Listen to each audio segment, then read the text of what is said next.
Hello my आयोटास, मेरा नाम है कुलदीप भंडारी और प्यार से बच्चे मुझे कुल्लू भैया के नाम से भी जानते हैं। और आज के इस सेशन में हम लोग करने वाले हैं 5 ऐसी गलतियों के बारे में बात करने वाले हैं जो आप लोगों को 11th ग्रेड में अवॉइड करनी है।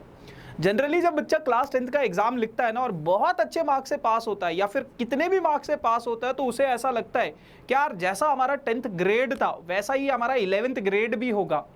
हम आखिरी के 2-3 महीने में पढ़ के अपना 11th ग्रेड पूरा कंप्लीट कर लेंगे। बट ये सच्चाई नहीं है ना। 11th grade is totally different guys. अगर आप यहाँ पे 10th ग्रेड में हो ना, सिलेबस की अगर मैं बात करूँ तो 11th ग्रेड वहाँ है। देखो स्क्रीन से भी बाहर जा रहा है मेरा हाथ, है ना। तो इतना डिफरेंस हो जाता है सिलेबस में। अभी आप लोगों के पास साइंस के सिर्फ शायद 14 या 15 चैप्टर होंगे, लेकिन जब आप 11th ग्रेड जाते हो ना तो सिर्फ फिजिक्स या सिर्फ केमिस्ट्री या सिर्फ बायोलॉजी या सिर्फ एक ही बुक के आपके पास 14 से 15 चैप्टर होते हैं और अल्टीमेट लेवल का कॉन्सेप्ट होता है उसमें। वो टॉपिक, उसके अंदर कितने टॉपिक होते हैं, इतने खतरनाक तरीके के कॉन्सेप्ट्स होते हैं कि बच्चा जब तक 11th समझता है ना पूरा 11th निकल जाता है।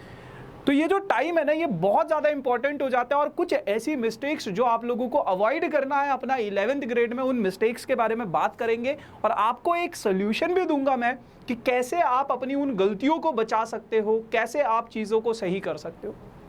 ठीक है भैया, चलो। तो सबसे पहला जो चीज़ है वो है, बात कर लेते हैं।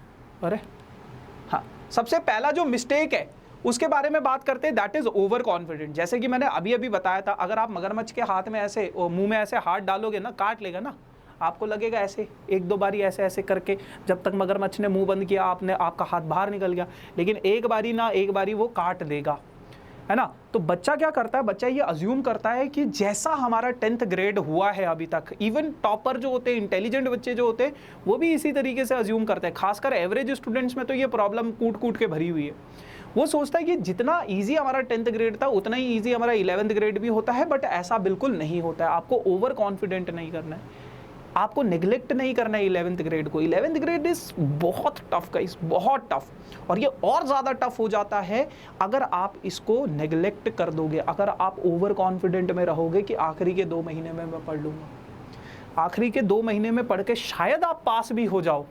वैसे तो बहुत मुश्किल है, बट फिर भी शायद अगर आप पास भी हो जाओ तो आगे चल के तो बहुत ज़्यादा दिक्कत होगी, कोई एग्ज़ाम लिखने लायक नहीं रहोगे। समझ रहे हो? पास भी होगे तो बॉर्डर पे बिल्कुल। वैसे तो बहुत मुश्किल है आखिरी के 2 महीने में पढ़ के पास होना। ठीक है, फिर दूसरी जो प्रॉब्लम आती है that is being too relaxed. जैसे ही आप लोगों का 10th ग्रेड का एग्ज़ाम हुआ था तो मैंने उसी टाइम पे बोल दिया था, बेटा 1 हफ्ता आप रेस्ट कर लो, उसके बाद 1 हफ्ते बाद आप 11th का पढ़ाई शुरू कर दो। रिजल्ट का वेट मत करना कि रिजल्ट आएगा तब स्ट्रीम चूज़ करूँगा, तब उसके आगे पढ़ाई आगे स्टार्ट करूँगा। और अभी भी बच्चे यही कर रहे हैं कि गर्मियों की छुट्टी पड़ी है, अरे यार अभी तो रिजल्ट आया, अभी तो चिल करेंगे, रिलैक्स करेंगे। रिलैक्स नहीं करना है। ये 2 साल अगर आप लोगों ने जम के मेहनत कर दी ना, 11th और 12th ग्रेड, ये 2 साल अगर आपने सही तरीके से पढ़ लिया, आप 12th के बाद जेई या नीट जैसा एग्ज़ाम क्रैक करोगे, या इसके अलावा जो भी आपका एम होगा वो एग्ज़ाम आप क्रैक करोगे। वो एग्ज़ाम क्रैक करने के बाद आपका प्लेसमेंट एक अच्छे कॉलेज में होगा। अच्छे कॉलेज में प्लेसमेंट होने के बाद आप एक रिस्पेक्टेबल जॉब पाओगे, और वो सिर्फ और सिर्फ इन्हीं 2 साल के मेहनत की वजह से होगा।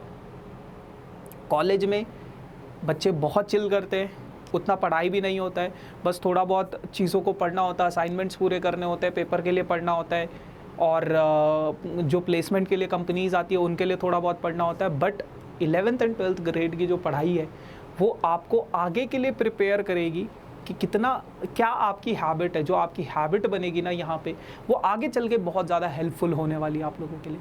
तो मेक श्योर आपको रिलैक्स नहीं करना है। अब इन गलतियों को ना, जिन गलतियों के बारे में हम बात कर रहे हैं, इन गलतियों को सुधारने के लिए आपके पास एक सोल्यूशन है, और वो सोल्यूशन है बेटा दृष्टि जेई का बैच। क्या है ये दृष्टि जेई? दृष्टि जेई के बैच के बारे में अगर मैं बात करूं तो ये बैच जो है जेई के बच्चों के लिए, जो बच्चे 11th ग्रेड में आए हैं उन बच्चों के लिए एक बैच है जिसमें आप लोगों को जेई लेवल तक का पढ़ाया जाएगा, बोर्ड्स का भी पढ़ाया जाएगा, और जेई लेवल के सारे सब्जेक्ट आपको पढ़ाए जाएंगे with amazing teachers. Harsh Priyam sir हैं, विनय सर हैं, शिल्पी मैम हैं, आप इन चेहरों को शायद जानते हो।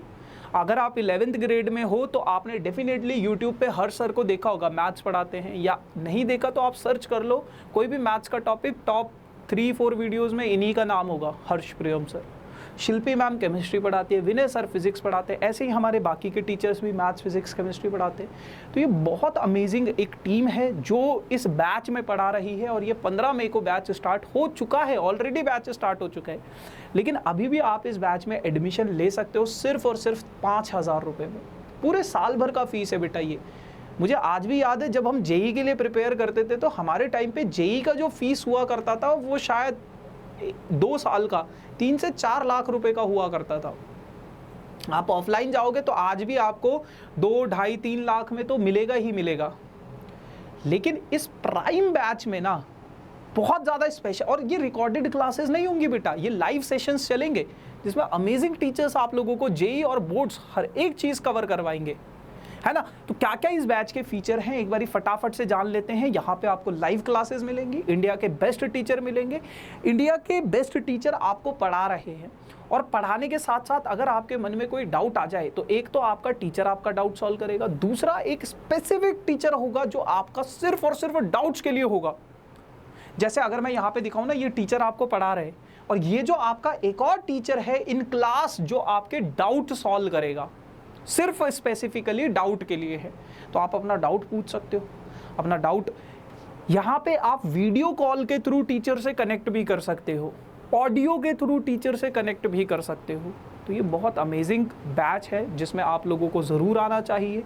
और इस बैच में इन क्लास आपके डाउट सॉल्व होंगे, आपको तत्व मटेरियल मिलेगा, है ना। तत्व हमारा एक बुक है जिसका पीडीएफ आपको मिलेगा, असाइनमेंट्स मिलेंगे, 500 से 50 से ज़्यादा ई बुक्स का आपको वो मिलेगा, एक्सेस मिलेगा, और ऑल इंडिया टेस्ट सीरीज़ आप लोगों को मिलेगी, ठीक है ना। तो ये सारे के सारे फीचर्स हैं। जैसे मैथमेटिक्स के अगर मैं तत्व पीडीएफ की बात करूँ तो इसमें सॉल्व्ड एग्जाम्पल्स है, ग्रेडेड एक्सरसाइज है, हर एक टाइप का सवाल आप लोगों को मिल जाएगा, ठीक है। फिर आपका वेदांतु डेली असाइनमेंट आप लोगों को मिलेगा, है ना, आपकी प्रैक्टिस के लिए। वी बडी एक होगा जहाँ पे आपको ओल्ड रिपोजिटरी मिलेगी लेक्चर्स की, 1 शॉट लेक्चर्स मिलेंगे, असाइनमेंट्स मिलेंगे, टेस्ट प्लेनर मिलेगा, वी हेल्प मिलेगा, सारा कुछ। अगर आपका कोई सेशन भी मिस हो जाता है तो उसकी रिपोजिटरी भी मिल जाएगी, है ना। तो सारा कुछ पेडागोजी ऐप में आप लोगों को इन किताबों का एक्सेस मिलेगा, लेटेस्ट एडिशन की किताबों का एक्सेस मिलेगा, है ना। कोई सी भी बुक अगर आपको चाहिए, टेस्ट एनालिसिस किया जाएगा, टाइम टाइम पे आपका टेस्ट होगा, उसका एनालिसिस, उसका रिपोर्ट कार्ड आपको दिया जाएगा कि भैया ये तुम्हारा वीक एरिया है, इसमें थोड़ा मेहनत करो, इसमें थोड़ा सुधार करो, है ना। उसके साथ साथ आप लोगों को ये सारे के सारे फीचर्स मिलेंगे सिर्फ और सिर्फ 5,000 रुपये। अगर आप महीने भर का फीस निकालोगे तो कुछ 300 के आसपास आएगा, जो कि बहुत ज़्यादा नहीं है। 300 रुपये में आजकल कुछ नहीं मिलता भैया, है ना। तो मेक श्योर गाइज, मौका मत गवाना। इस वीडियो के डिस्क्रिप्शन में एक लिंक होगा दृष्टि जेई के नाम से, उस लिंक पे जैसे ही आप क्लिक करोगे तो आपके पास एक पेज खुल जाएगा। उस पेज पे आपको बाय फुल कोर्स करना है, आपको वो कोर्स मिल जाएगा, ठीक है जी। चलो तीसरे पॉइंट की बात, और यहाँ पे आपको एक प्रॉपर प्लानिंग बताई जाएगी, ये सारी टिप्स एंड ट्रिक्स भी बताई जाएंगी कि यार ये चीज़ें आपको अवॉइड करना है, ये आपको नहीं करना है। तीसरा जो पॉइंट है जो बच्चे जनरली करते हैं, that is selecting wrong stream. बच्चा शुरुआत में साइंस स्ट्रीम ले लेता है, उसके बाद वो पछताता है, उसको लगता है साइंस मुझसे हो नहीं पाएगा, फिर वो दूसरी स्ट्रीम में जाता है कॉमर्स में, फिर उसे लगता है मेरे से कॉमर्स भी नहीं हो पाएगी, फिर वो आर्ट्स लेता है, फिर वो सोचता है यार आर्ट्स में तो कुछ रखा ही नहीं है, फिर वो साइंस लेने की कोशिश करता है। तो बच्चा इसी लूप होल में फंसता जाता है। आप एक क्लियर कट माइंड रखो कि यार मेरा उद्देश्य क्या है, मुझे क्या करना है, और उस क्लियर कट माइंड के साथ आप लोगों को अपना स्ट्रीम का सिलेक्शन करना है। ये नहीं कि आज मैंने साइंस ले ली, कल मैं कॉमर्स में चला गया, उसके अगले दिन मैं आर्ट्स में आ गया, फिर उसके बाद मैंने स्कूल ही छोड़ दिया, है ना। तो एक क्लियर कट आपका माइंड होना चाहिए, आपका उद्देश्य क्या है, उस उद्देश्य के हिसाब से आप लोग अपना स्ट्रीम का सिलेक्शन करो, ठीक है जी। चलो उसके बाद बेटा 11th क्लास के जो कॉन्सेप्ट्स होते हैं वो समझना बहुत ज़रूरी है। यहाँ पर रट्टाफिकेशन बिल्कुल नहीं चलेगा, खासकर अगर आप साइंस बैकग्राउंड से हो तो यहाँ पर रट्टाफिकेशन बिल्कुल नहीं चलेगा। आप लोगों को कॉन्सेप्ट को डीपली समझना है। एक बच्चा था 11th ग्रेड में मेरे पास, वो क्लास में टॉपिक को तब तक आगे नहीं बढ़ने देता था जब तक उसको पुराना टॉपिक ना समझ में आ जाए। आपको भी वैसा ही करना है, आपको बिल्कुल जब तक चीज़ समझ में ना आए ना आगे नहीं बढ़ना है, उस कॉन्सेप्ट की गहराई को समझना है। जितना गहराई में आप जाओगे ना तो उतना बढ़िया तरीके से आप क्वेश्चंस को सॉल्व कर पाओगे। तो कॉन्सेप्ट्स को डीपली समझना बहुत ज़रूरी है। एंड एट दी एंड जो पांचवी गलती करते हैं बच्चे, that is not choosing a proper goal. आज मेरा मन है कि मैं साइंटिस्ट बनूंगा, कल मेरा मन करेगा मैं एस्ट्रोनॉट बनूंगा, परसों मेरा मन करेगा मैं पायलट बनूंगा, फिर उसके अगले दिन मन करेगा कुछ और बनूंगा। एक प्रॉपर गोल, एक प्रॉपर एम होना चाहिए जो डेली चेंज ना हो, है ना। आपको पता होना चाहिए कि मैं किस चीज़ के लिए बना हूँ, मेरे अंदर कैलिबर किस चीज़ का है, मेरे अंदर पोटेंशियल किस चीज़ का है और मैं ये करना चाहता हूँ, और उसी डायरेक्शन में आपको काम करना है। ठीक है जी। So yes guys, this is all about for this session. बाकी आई होप आप लोगों को चीज़ें समझ में आई होंगी। समझ में आई तो thank you so much. Do like, share and subscribe. Bye bye.